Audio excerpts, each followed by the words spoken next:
So guys, tingnan natin kung malambot na. Oh, ayan, malambot na. Tunaw na. Lalagyan natin yan ng onting cheese. Ayan. Tunaw na ang kanyang tomato. Malambot na ba ang pasta ko? Okay, malambot na ang pasta guys. Malambot na. At ito na ang aking luto na siya. Red na. Meatballs. Ayan na yung meatballs na pigluto ng lola ko. So, nilagyan natin to ng cheese. Tingnan natin kung tunaw na yung cheese. Okay, tunaw na yung cheese. Pasta with meatballs to guys. So, ito na yung meatballs na niluto ng lola nyo.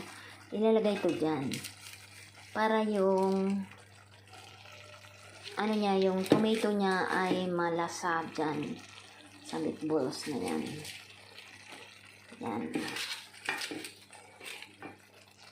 Isang kamay lang silulan nyo ngayon. Okay. So, isit aside na natin to. Uy, mainit man jud. So, ayan na guys. Nakita nyo yung tomato ano na. Ayan. May pastang konti. Tapos may meatballs. Yan ang dinner namin ng lolo. Lagyan natin ng spring onion from my garden. Yan ang garnish natin. So, ayaw ni Lolo ng hilaw na spring onion. So, paluto-lutuin natin ng konti. So, tara, let's eat, guys. Tara, let's eat. Si Lola ay mag-plating na.